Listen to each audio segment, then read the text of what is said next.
A gente está falando do mar ali da Flórida, né, nos Estados Unidos, bem no sul ali dos Estados Unidos, na costa leste do país, né, mais pertinho ali pro lado leste, na verdade, do país. Uma temperatura que chegou a 38,44 graus. Isso é literalmente uma temperatura de banheira de hidromassagem, 38 graus, de 38 a 40 graus, que já é considerado uma temperatura que pode oferecer riscos para as pessoas. Então, quando a gente vai, por exemplo, no site de um dos maiores fabricantes, né, de banheiras de hidromassagem, que é a Jacuzzi, no próprio site eles dizem que o ser humano ele fica numa temperatura de 38 a 40 graus, ele pode ficar no máximo por 5 minutos, porque senão ele pode ter hipertermia, que é basicamente começar a passar mal, de repente desmaiar e tem risco até de afogamento. Essa era a temperatura da água do mar ali na Flórida. Então, o que está acontecendo nos Estados Unidos? E, na verdade, não só nos Estados Unidos, no hemisfério norte como um todo, né? Então, a gente vai, de novo, conversar com o Giovanni Dolif, que é do Centro Nacional de Monitoramento e Alertas de Desastres Naturais, bater um papo com a gente aqui há poucos dias no Pop Verso, né, Giovanni? E a gente volta a falar desse assunto que é extremamente preocupante, que é a questão das altas temperaturas. Mar com 38 graus, na verdade, é reflexo de vários outros números bastante bizarros e bastante preocupantes que a gente tem visto no hemisfério norte, né? Felipe, é um assunto quente, né? Que desde o início de julho, quando a gente ouviu falar que o planeta estava batendo recordes históricos de temperatura média mais alta, a gente vem tendo notícias de problemas e de outros tipos de recordes decorrentes desse planeta tão aquecido. E agora esse de 38 graus, temperatura da água do mar, você falou, né, temperatura que já prejudica a saúde. Nosso corpo tem em torno de 36 graus, né? Então se você está numa água 38, seu corpo não consegue se resfriar para manter aquela temperatura e em decorrência disso vem vários problemas, né? O corpo não consegue funcionar direito, como você falou, desmaia e pode ter outros problemas, até se afogar porque está dentro d'água, né? Agora a gente tem não só ali a temperatura na Flórida quente, a gente tem temperaturas em todo o Atlântico Norte quente, né? A gente tem temperaturas no Pacífico muito quentes, que caracteriza o El Niño, fenômeno que também está sendo bastante noticiado, e as águas estão quentes mundo afora, nos oceanos e também nos continentes, né? Tivemos recordes de calor na Europa, na Espanha, lá na Catalunha, chegou a 45 graus, é um recorde histórico, nunca tinha feito tanto calor. Tivemos temperaturas acima de 50 graus em áreas dos Estados Unidos, da China. Então, o que a gente percebe é que a gente está com um planeta que vem mostrando uma sequência de subida de temperatura, mas essa subida não é linear, né? Não é cada ano um pouquinho mais quente. E nesse ano em particular, a gente está observando uma subida muito rápida, muito acentuada. Teve um trabalho recente, Felipe, de um grupo de pesquisadores da Europa, um trabalho que a gente chama de atribuição das causas, né, dessas tão intensas ondas de calor. E eles mostraram que se o planeta não tivesse sofrendo esse aquecimento, né, essa mudança do clima, a probabilidade dessas ondas de calor acontecer seria muito pequena. Então, num planeta mais quente, isso que a gente está observando é muito mais provável de acontecer. E a gente está falando, Giovanni, de números que, de verdade, assim, eu tô bastante impactado com todos esses dados, assim, eu estou muito preocupado mesmo, porque a gente está falando de recorde em cima de recorde. Quando a gente olha, por exemplo, a Organização Meteorológica Mundial, eles estão mostrando que esse mês de julho, ele deve ser o mês mais quente em mais de 120 mil anos. Essa é a gravidade da informação que a gente está trazendo nesse momento, gente. Parece algo de filme, né? Essa é uma informação que você pode conferir, inclusive, nesse QR Code que está aparecendo aí na tela. Você vai direto para essa reportagem no nosso site, no site da CNN Brasil, para vocês terem uma noção, mas como é que eles sabem que é o mais quente dos últimos 120 mil anos?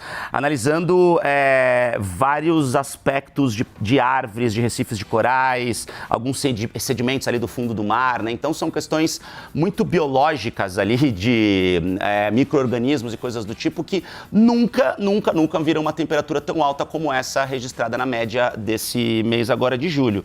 Então, se isso não é preocupante, Giovanni, eu de verdade não sei o que é, porque a gente está falando de recordes que estão muito acima da média. Então, a gente falou das temperaturas de 38 graus ali no Mar da Flórida, né, acima dos 38 graus. Nessa época do ano, a média deveria estar entre 23 e 31.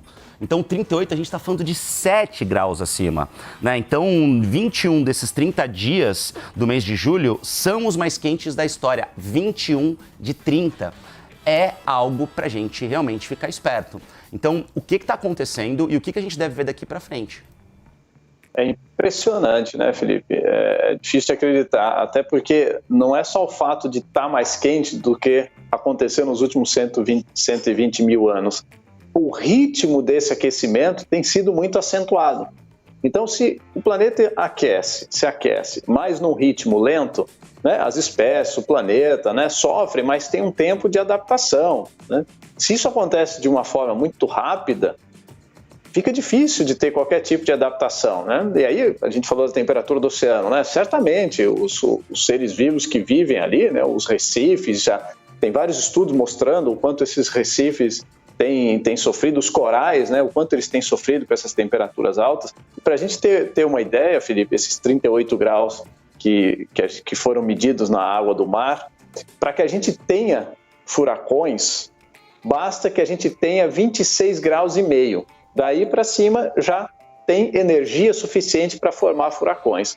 Aí você imagina 38 graus, né? Quanta energia? Cada 1 grau de temperatura do mar já é uma quantidade de energia enorme. Então 38 quer dizer que se algum furacão se formar ali pelo Atlântico Norte, que também já está bem quente, que começam a se formar lá na costa da África, onde também está bem mais quente do que o normal. A gente está vendo já lá na costa da África, inclusive, alguma inversão dos ventos. E, geralmente no Equador sopram de leste para oeste, os alísios. Lá perto da África estão começando a inverter essa direção por conta das temperaturas muito altas no hemisfério norte. Bom, então se a gente tiver a formação de um furacão por ali, ele vai vir andando por águas mais quentes, absorvendo mais energia, e se ele chegar ali na Flórida com essas temperaturas tão altas, ele vai ter uma energia absurda para gerar situações talvez também nunca antes vistas. Então é uma situação bastante preocupante que a gente tem que ficar de olho. A gente espera que isso não aconteça, né, Giovanni? Mas é isso, né? A Flórida está ali bem pertinho do Caribe, né? Perto de Cuba, ali naquela região que já é uma região muito tradicional de furacões, e agora com uma água nessa temperatura, realmente a gente fica bastante preocupado. E aí, só antes de saber um pouquinho mais pra gente aqui no Brasil, né, no Hemisfério Sul, como é que vai ser então, como é que vão ser esses próximos meses com tudo isso que está acontecendo lá para cima? Eu queria lembrar do que está acontecendo na Arizona, porque tem muita gente que está sofrendo queimadura, por exemplo, de cair no chão. Então as pessoas caem no chão, encostam no asfalto, o asfalto fervendo, e pessoas com queimadura também do sol. Algumas regiões dos Estados Unidos, gente, estão registrando temperaturas próximas ali de 50 graus. O estado do Arizona teve pico de 48 graus, é muita coisa. A gente tem, inclusive, a vegetação sofrendo bastante. A gente tem cactos que estão sendo queimados pelo sol. São imagens que são muito impressionantes, que fazem a gente olhar e desacreditar no que está acontecendo. Esse é um cacto que está completamente queimado. Isso não é normal, isso não é algo que é natural, que a gente olha e fala assim, poxa, tá tranquilo, acho que tá só um pouquinho mais quente do que a média. Olha a situação dos cactos que a gente tá vendo lá no Arizona. Agora, olhando aqui pro Brasil, Giovanni, o que a gente deve esperar e pode esperar com todos os desenhos meteorológicos que vocês têm por aí? Felipe, só comentando essa notícia que você deu, esses impactos nos cactos, né, e nas pessoas se queimando no chão, são impactos que vão muito além do que a gente podia imaginar quando se fala num planeta mais quente, né? A gente vai sendo surpreendido com esses impactos impressionantes. Bom, aqui no Brasil a gente está no período de inverno, né, e a gente vai caminhando a partir do final de setembro para a primavera. Com o fenômeno El Niño, que é esse aquecimento das águas do Pacífico, a gente costuma ter mais chuva do que a média na região sul do país. Então, chuvas em volumes que causam problemas, né, problemas como inundações, deslizamento de terra e prejuízos, inclusive, para atividades econômicas, como, por exemplo, a agricultura na região sul. Na região sudeste, a tendência é de temperaturas acima da média. A região sudeste fica numa faixa de transição, porque ao norte da região sudeste, ali no nordeste e norte, o El Niño diminui a quantidade de chuva. Então, lá para o norte e nordeste, vamos ter tempo mais seco, e com o tempo mais seco, ou seja, sem nuvens, as temperaturas ficam muito altas também.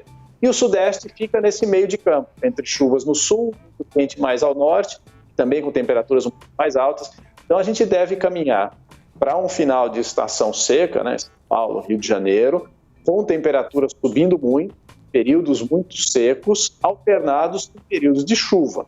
E quando essa chuva vem quebrando períodos muito quentes e secos, ela pode vir com força, causando tempestades.